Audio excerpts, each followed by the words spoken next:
서산 대산공단 내 한화토탈 직원들이 잇따라 코로나19 확진 판정을 받고 있지만 감염 경로가 아직 밝혀지지 않아 보건당국이 애를 먹고 있습니다.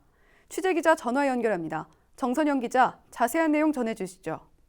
네, 12일 오후 6시 기준 서산 하나토탈 연구소 내 확진자는 모두 7명입니다.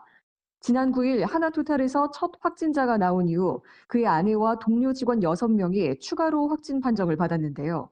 첫 확진자의 아내와 일부 동료 직원들은 기침과 가래, 발열 등 증상을 보였지만 아무런 증상 없이 양성으로 나온 직원들도 있습니다. 서산시와 질병관리본부가 감염 경로를 찾기 위해 안간힘을 쓰고 있지만 아직 누가 감염원인지 단정하기 어려운 상황입니다.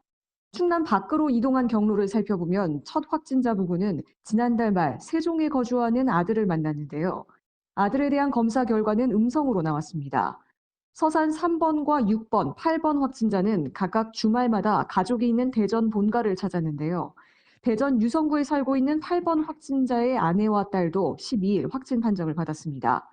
서산시는 하나토탈 확진자들이 신천지나 천안 줌바교습소, 대구 등과 관련됐는지 모든 가능성을 열어놓고 역학조사를 하고 있지만 감염 경로는 여전히 안개 속입니다. 맹정호 서산시장은 정확한 조사를 위해선 시간이 필요하다며 확진자 진술에만 의존할 수 없고 직접 확인하는 과정을 거쳐야 하는 등 어려움이 많다고 토로했습니다. CCTV와 신용카드 사용 내용 추적, 접촉자 모니터링 등 역학조사를 통해 최초 감염원을 찾을 수 있도록 질병관리본부와 협력하겠다고 밝혔습니다. 네, 한화토탈에서 확진자가 나오면서 서산 대산공단의 다른 기업들도 비상일 것 같은데요. 현장 분위기 어떻습니까? 네, 국내 3대 석유화학단지로 꼽히는 대산공단은 하나토탈, 현대오일뱅크, LG화학, 롯데케미칼, KCC 등 60여 개의 기업이 입주해 있습니다. 이곳에서 일하는 직원만 10,000명에 달하는데요. 근무 공간은 다르지만 한 영역 안에 있고 거주지가 대부분 공동주택이나 기숙사여서 동선이 겹칠 수밖에 없습니다. 또 상당수 기업 직원들은 통근버스를 이용해 출근하고 일부 기업은 구내식당을 함께 이용하고 있어 전염병 감염에 취약한 구조입니다. 이에 맹정호 서산시장은 12일 대산공단 기업들과 긴급 간담회를 가졌는데요.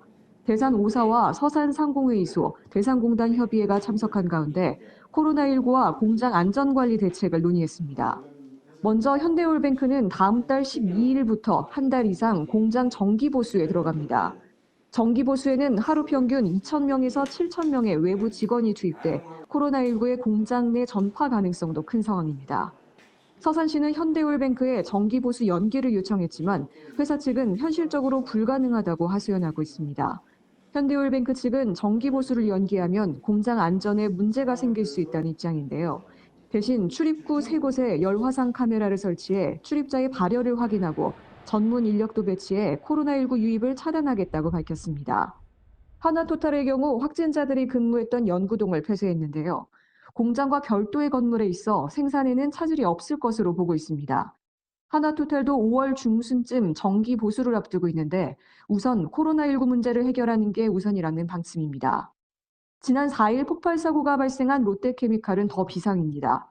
폭발 사고로 현재 대부분의 공장 가동을 중단한 상태인데요. 코로나19 확진자가 나올 경우 피해가 걷잡을 수 없이 확산될 것이라며 사고 수습과 함께 방역을 강화하고 있습니다. 네, 여기까지 듣겠습니다. 지금까지 보도국 정선영 기자였습니다.